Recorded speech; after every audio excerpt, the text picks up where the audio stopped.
But I think that's good advice. Don't be a follower, be a student, right? Take advice but not orders.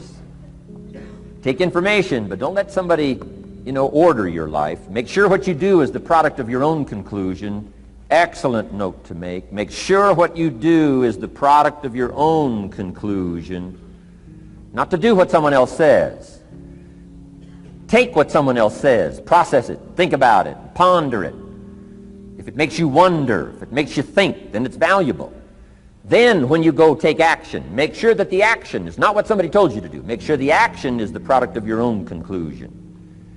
If you'll follow just a little bit of those simple guidelines, I'm telling you, the learning process can be speedy, swift, powerful. Your learning curve can go up, and then applying it to your business, your life, your family, conversations, equities of all kinds. You'll find some progress like I did that first 5 years when I met a teacher willing to share with me, turned my life around.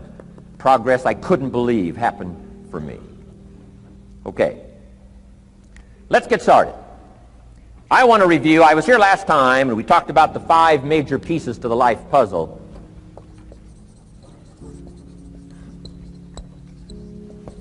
And I just want to review those because it lays such a good foundation for all the rest that I want to share with you today. We got a lot of subjects to cover, so we're going to go rather swiftly, okay? Put on your mental track shoes here and run with me today, because I'm going to deal mostly in concepts. Expect you to, fill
see, but you can't use that anymore.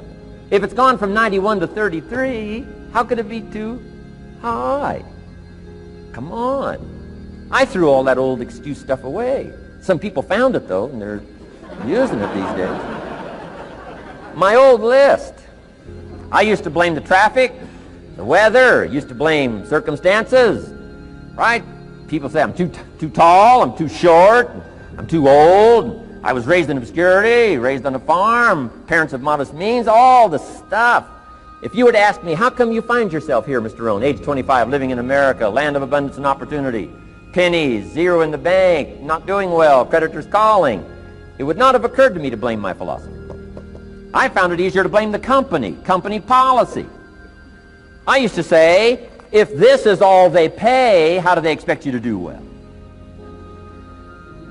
So I figured that, my future was going to be tied to what everybody else was arranging, the economy and, right, interest rates. I used to say things cost too much. That was my whole explanation, not my philosophy, until my teacher taught me better that this is where the problem was, my own personal philosophy. Here's what's exciting about each person's personal philosophy. That's what makes us different than dogs and animals and birds and cats and spiders and alligators. That's what makes us different than all other life forms. The ability to think, the ability to use your mind, the ability to process ideas, and not just operate by instinct. In the winter, I'm telling you, the goose can only fly south. What if south doesn't look too good? Tough luck. It can only fly south. But see, human beings are not like a goose, can only fly south. I mean, you can turn around, go north, you can go east, you can go west, you can order the entire process of your own life.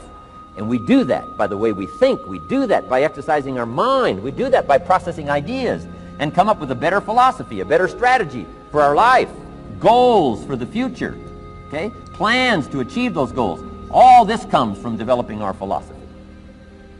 Philosophy helps us to process what's available. Well, when we get here, we got seed, and we got soil, and we got some rain, and we've got some what? Sunshine, and we've got some seasons, and what? The miracle of life. Now, the key is, what do you do with all this stuff? How do you turn all this stuff that's available here into equity and promise and lifestyle and dreams and future possibilities? All of this that's possible now with human beings, how do you take all this stuff and turn it into this equities and values? Well, it starts with philosophy. What is the seed? What is the soil? What is the sunshine? What is the rain? Is it possible to take some of each of all the stuff that's available and turn it into food and turn it into value and turn it into nourishment, turn it into something spectacular and unique that no other life form can do? And the answer is yes. But you cannot deal with all this stuff and what to do with it unless you start refining your philosophy. Think, use your mind, come up with ideas, and strengthen your philosophy. So the seed and the soil and the rain and the sunshine, this is called, the economy and the banks and the money and the schools and everything that's available out there, processing information, what to do with all that, and turn it into equity and value. That is the major challenge of life, my personal opinion. So each person's personal philosophy now is going to determine what you're going to do with seed and soil and sunshine and rain and miracle, the change of seasons. That's it. My personal opinion. Each person's personal philosophy is like the set of the sail. That's what this seminar is for today. Help you to trim a better sail. You don't need a better economy. You don't need better seed and soil. In fact, when it comes to seed and soil and rain and sunshine and seasons and the miracle of life, that's all you got. Now, what if you blame this stuff? Then you're blaming all you got. If you blame the economy, and you blame the schools, and you blame the teachers, and you blame the sermons and the preachers, and you blame, the marketplace, and you blame the company and company policy, what else is there? When some people get through with their blame list, there isn't nothing else. That's all there is. And if you blame the only thing you've got to work with, I'm telling you, it's called mistake colossal in not understanding that that's all you've got to work with. And if this is all you've got to work with, then you don't change the seed, and you don't change the soil, and you don't change the rain, and you don't change the sunshine, you don't change the seasons. Right? Guy says, I'll take 3 springs, 4 summers, 9 falls, no winters. No! You can't fool with this stuff. You got to take it like it comes. then what do you change to make your life work well? You got to start with your philosophy. Guess what I had to do at age 25 in order to change my own future? I had to change my mind. I had to change my thinking. I had to change my philosophy. I was messed up on what was causing my problem. And once I got that straightened out, that all the stuff I blamed, the government and taxes and the marketplace and the economy and things cost too much, negative relatives, cynical neighbors, once I got rid of that and started going for where the real problem was, which was me, I'm telling you, my life exploded into change. My bank account changed immediately. My income changed immediately. My whole life took on a whole new look and color immediately. And the early results I got from making these philosophical changes tasted so good, I've never stopped the process from that day until this. And I'm telling you, with a little consideration of the refinement of your sail, by setting a better sail, refining your philosophy, your whole life can start to change from today on. You don't have to wait till tomorrow. You don't have to wait till next month. You don't have to wait till spring. You don't have to wait till 93. You can start this whole process immediately. I recommend it. Now, some people do so little thinking, they don't even have their sail up. I mean, you can imagine where they're going to wind up at the end of this week, at the end of this month, at the end of this year. Now's the chance to change, process all this information. So number one is philosophy. Okay. And we dealt with all that, where we get ideas from personal experience, from other people's experiences. I don't want to get into all those details because we covered that the last time I was here. But philosophy, that's number one, my personal opinion. Each person's personal philosophy. Here's the definition of success and failure. Just make this note. Here's failure. A few errors in judgment, repeated every day. Now you can automatically assume, Mr. Rohn, I say, I can understand that. A few errors in judgment repeated every day. For 6 years?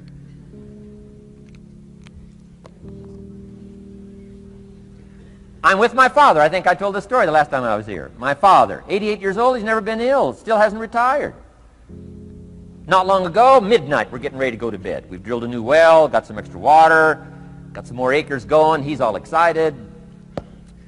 At midnight, we're getting ready to go to bed. My father's eating what he calls his midnight snack. A little bite to eat before you go to bed. Don't have to go to bed hungry. And I'm watching him eat this midnight snack. Guess what he had? An apple, a few graham crackers, and a glass of grapefruit juice. I said, no wonder my father's so healthy. My mom taught us all those good health practices. Taught me when I'm growing up, right? I'm an only child. I've never been ill. Passed the big 5-0 some time ago. My 2 daughters, 32, 33, never been ill. My grandkids, never been ill. I'm telling you, the legacy lingers on. As I watched my father have this midnight snack, suddenly it occurred to me. I know that's part of it. An apple, what? A day. That's gotten to Dallas-Fort Worth, right? An apple. An apple a day keeps the doctor away. Good question for this intelligent audience. What if that's true? You say, well, Mr. Rohn, if that's true, that would be easy to do. Then what's the problem?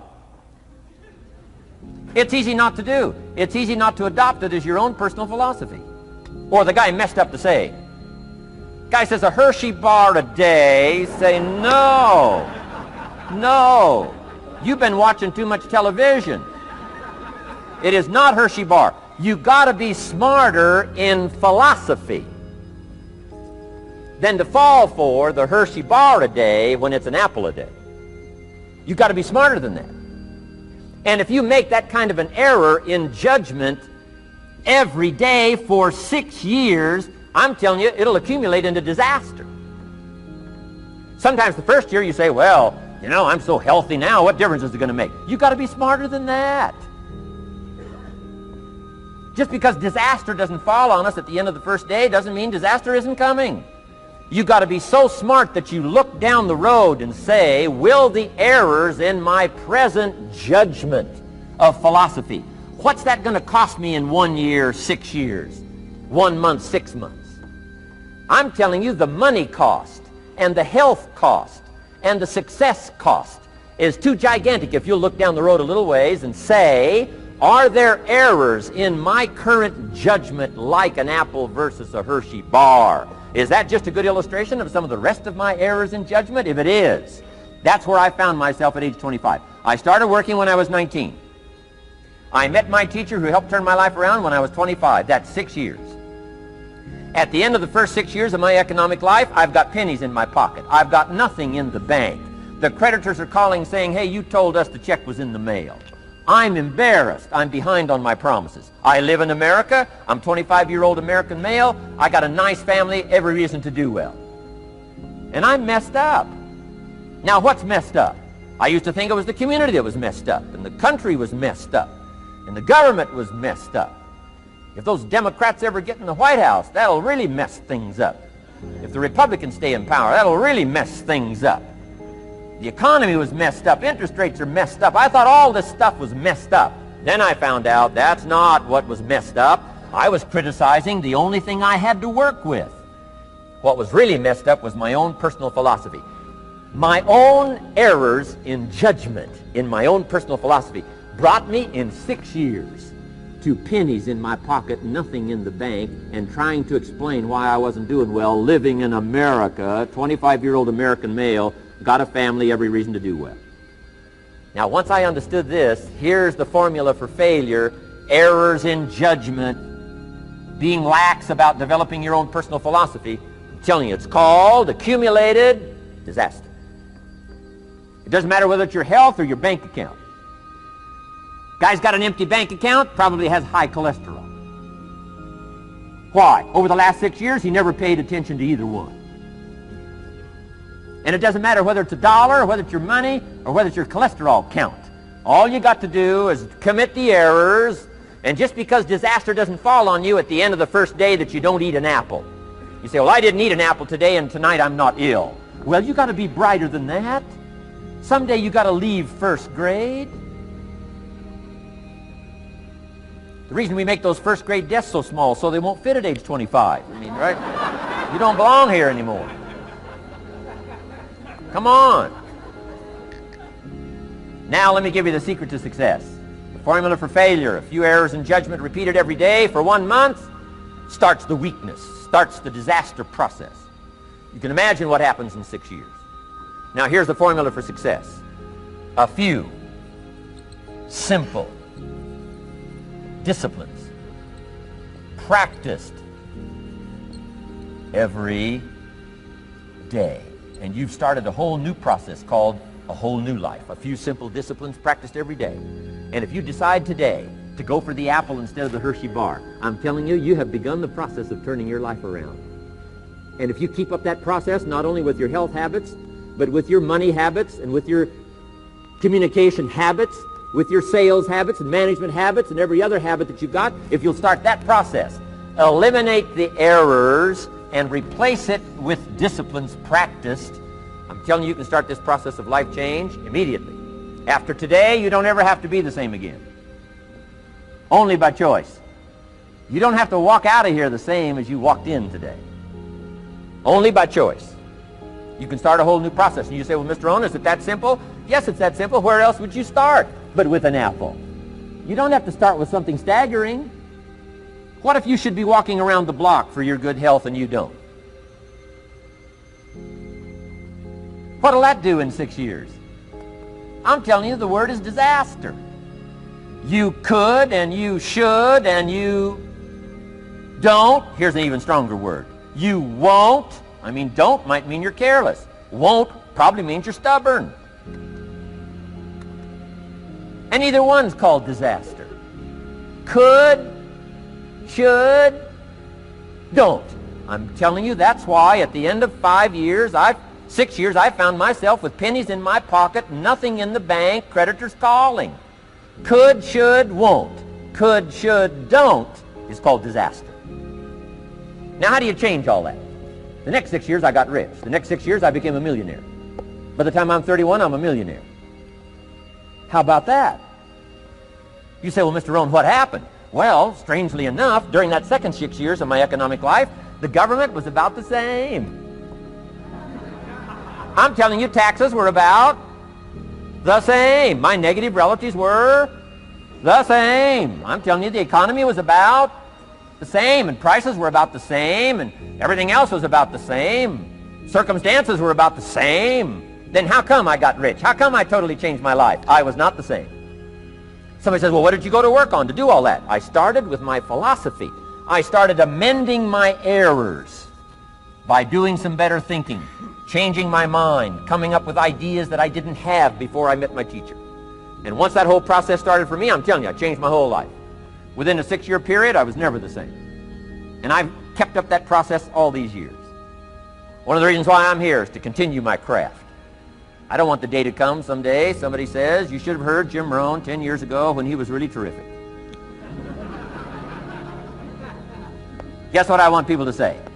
I heard him 10 years ago, but you should hear him now. I'm telling you the man works on his craft. I'm telling you the man's done some extra reading.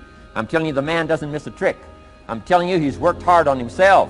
That's why he's able to deliver like he does. The same thing can happen for you as a teenager. It can happen to you as a mother, as a father, as a business person, as a salesperson, running a business. Doesn't matter. Management, wherever you find yourself. This is the process called personal change. And what I say to start with is start with your own philosophy. Your philosophy is going to determine whether or not you go for the disciplines or continue the errors that's called potential disaster. And everybody has it within their power. Well, it was so happy for me to find out at age 25, Mr. Shove said, Mr. Rohn, you don't have to change countries. But you do have to change philosophy. And if you'll change philosophy, not country, you can turn around your income, you can turn around your bank account, you can turn around your skills, you can become capable, powerful, sophisticated, healthy, influential, all the other equities that you could possibly want out of your life, using the only stuff there is and not trying to change any of this stuff. Appreciate all of this stuff with all of its ups and downs, with all of its mystery of why it works and sometimes it doesn't work. Don't challenge this. You don't have to ask for another planet. You don't have to ask for another country. Just ask for another book. Ask for another seminar. Ask for another idea. And you can start this whole process of personal life change. Now, I could spend the whole day on philosophy, because that's where it is. If I could get you intrigued with that enough to study it, enough to ponder it, to where you would pick up the commitment like I did and say, hey, as simple as an apple a day, as simple as a walk around the block, why not start right there? If you don't start there, where else are you going to start? Might as well start where it's easy, and then go to the more complicated disciplines. Because if you can't handle the simple disciplines, how can you handle the complicated ones?